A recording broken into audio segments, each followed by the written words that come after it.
दोस्तों, हम एक बार फिर से उपस्थित हैं आप लोगों के सामने एक और नए वीडियो के साथ, जो कि एक एडवर्टाइजमेंट नोटिफिकेशन के लिए है।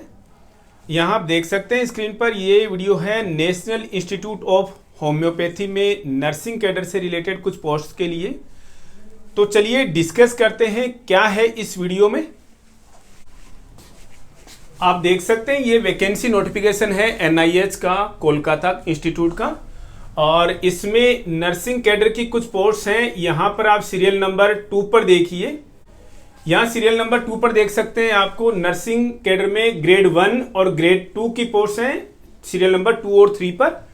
और ग्रेड 1 की जो पोस्ट हैं वो सेंट्रल गवर्नमेंट के हिसाब से नहीं हुए हैं ऐसा, हालांकि नर्सिंग स्मार्ट ने अपनी जिम्मेदारी पूरी करते हुए तुरंत प्रभाव से ministry of health and family welfare government of India को अपनी तरफ से लेटर लिख दिया है, रिप्रेजेंटेशन दे दी है।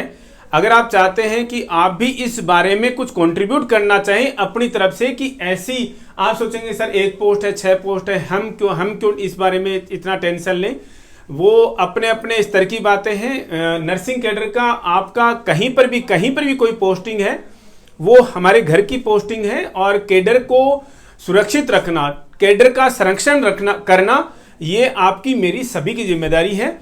तो ग्रेड 1 में यहाँ पर जो बेसिक है वो ग्रेड पे 4200 के हिसाब से 7 पे कमीशन में बेसिक बनती है, पे मैट्रिक्स लेवल 6 पर 35,400 रुपए। और ग्रेड 2 में जो पोस्ट हैं वो ग्रेड 1 की पोस्ट अकेली पोस्ट है, एक ही पोस्ट है। ग्रेड 2 में जो पोस्ट हैं वो टोटल 6 पोस्ट हैं, तो उनके लिए पे मैट्रिक्स लेवल 5 की स्टार्ट बेसिक जो है वो 29,200 रुपए है।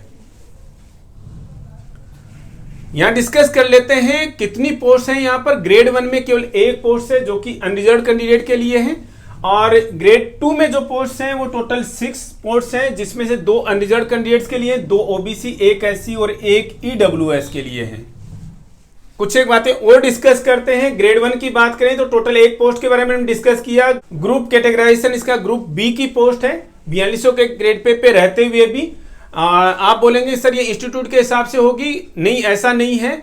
चूंकि ये जो इंस्टीट्यूट है नेशनल इंस्टीट्यूट ऑफ होम्योपैथी, ये गवर्नमेंट ऑफ इंडिया के अंडर में आने वाला एक ऑटोनोमस इंस्टीट्यूट है, तो बेसिक या जो भी वहां का पे स्ट्रक्चर है वो तो गवर्नमेंट ऑफ इंडिया का ही फॉलो करना होता है। लेकिन बाय द टाइम क्या हुआ, किसी ने अपोज किया नहीं होगा, विरोध किया नहीं होगा, तो अपने हिसाब से इन्होंने नई बेसिक्स बना दी है। अपर एज लिमिट की बात करें तो ग्रेड 1 के लिए 35 साल जो है वो अपर एज है on the closing date of application, ये ध्यान में रखिएगा। स्केल हमने डिस्कस कर ली है। यहां पर असेंशियल क्वालिफिकेशंस क्या है। असेंशियल क्वालिफिकेशन में आप BSc नर्सिंग होने चाहिए किसी भी रिकॉग्नाइज्ड यूनिवर्सिटी से, प्लस 3 साल का एक्सपीरियंस आपको चाहिए ही चाहिए।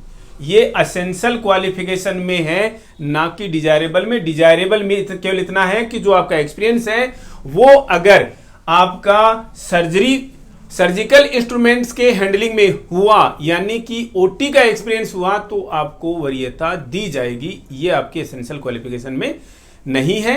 एसेंशियल क्वालिफिकेशन आपका क्या है, BSc नर्सिंग और दूसरा 3 साल का एक्सपीरियंस। ग्रेड 2 की बात करें तो टोटल नंबर ऑफ पोस्ट जो है वो 6 हैं। कैसे कैटेगराइजेशन हमने डिस्कस किया ऑलरेडी। ग्रुप C की पोस्ट है ये, और अपर एज लिमिट जो है वो 30 साल का है। यहाँ पर एज रिलैक्सेशन हर कैटेगरी में, हर कैटेगरी में आपको सेम मिलेगा। SC ST कैंडिडेट्स के लिए 5 साल का, OBC कैंडिडेट के लिए 3 साल का, तो वही सेम यहाँ पर लिख रखा है। पे हमने ऑलरेडी डिस्कस किया यहाँ पर इनका। असेंशियल क्वालिफिकेशन की बात करें तो या तो BSc नर्सिंग होने चाहिए या diploma in general nursing and midwifery होना चाहिए। दूसरी बात, एक्सपीरियंस क्या इसमें मस्ट है क्या जी, डिजायरेबल में एक्सपीरियंस है इनका, असेंशियल क्वालिफिकेशन नहीं है। एक्सपीरियंस जो है वो 3 साल का होना चाहिए, और वो भी किसी भी गवर्नमेंट इंस्टीट्यूट से, चाहे से वो ऑटोनोमस बॉडी ही क्यों ना हो। कुछ जनरल इंफॉर्मेशन और देखें तो लास्ट डेट ऑफ एप्लीकेशन जो है वो डेट ऑफ पब्लिकेशन से, यानी कि 4 दिन पहले एडवर्टाइजमेंट आ चुका था, लेकिन उन्होंने अपनी वेबसाइट पे अपडेट नहीं किया था, इसलिए हमने भी आप लोगों के साथ डिस्कस नहीं किया। 24 तारीख का एडवर्टाइजमेंट है, तो 24/12 को ये इसकी जो है लास्ट डेट रहेगी। कैटेगरी वाइज इसमें मिनिमम क्वालिफिकेशन मार्क्स क्या होंगे। अनरिजर्व्ड EWS कैंडिडेट्स के लिए 50, ओबीसी कैंडिडेट्स के लिए 45 और SC ST physically handicapped candidates के लिए 40 नंबर जो हैं वो 100 में से मिनिमम क्वालिफाइंग मार्क्स होंगे। एप्लीकेशन फीस जो है बड़ी भारी भरकम फीस रखी हुई है इन्होंने। 1000 रुपए जो इनकी फीस है, नॉन रिफंडेबल फीस है in form of demand draft. Apply कैसे करना है, इसी एडवर्टाइजमेंट नोटिफिकेशन के लास्ट में इन्होंने अपना फॉर्मेट बना करके देके रखा हुआ है। उस फॉर्मेट में आपको अप्लाई करना है, मीन्स ऑनलाइन मोड नहीं है अप्लाई करने का, ऑफलाइन मोड में आपको अप्लाई करनी है। उसी प्रोफॉर्मा में करना है, कोई एडिशन कोई अल्टरेशन आपको उसके अंदर अपनी तरफ से ऐड नहीं कर देना है। दूसरी बात, आप जो अप्लाई करेंगे वो एप्लीकेशन जो है स्पीड पोस्ट के थ्रू, इंडिया स्पीड पोस्ट के थ्रू आपको भिजवानी है, किसी कुरियर सर्विस के द्वारा नहीं चलेगी। तीसरी बार, एप्लीकेशन फीस जो है वो आपको एक सील्ड एनवेलप में उनको भिजवानी है इसके साथ में ही। एनवेलप के सबसे टॉप पर ये लिखना होगा आपको कि पोस्ट अप्लाइड फॉर, और ये पोस्ट का नाम। आप अगर दोनों एप्लीकेशंस मींस दो अलग अलग पोस्ट के लिए अप्लाई करना चाहते हैं, ग्रेड 1 और ग्रेड 2 के लिए, तो आप जरूर अप्लाई कर सकते हैं। आपको अलग अलग एप्लीकेशंस उसकी भेजनी होंगी, अलग अलग एप्लीकेशंस जो फी जो है वो आपको पे करनी पड़ेंगी। यहां पर एनवेलप के सबसे टॉप पे आपको लिखा होना चाहिए पोस्ट अप्लाइड फॉर, और वो आगे अपने पोस्ट का नाम आपको यहां पर लिखना जरूर है बोल्ड लेटर्स में। स्पीड पोस्ट आपको कहां भेजनी है, एड्रेस जो है वो ठीक से पढ़ लीजिएगा। इसके हेडक्वार्टर कोलकाता पे ही आपको जो है वो एप्लीकेशन भिजवानी है।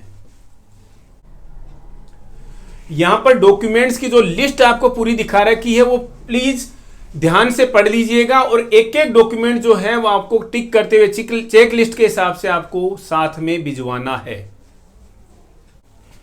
एग्जाम कहां होगा, जो NIH कोलकाता डिसाइड करेगा, और लगभग चांसेस हैं कि एग्जाम केवल कोलकाता में ही होगा इसका।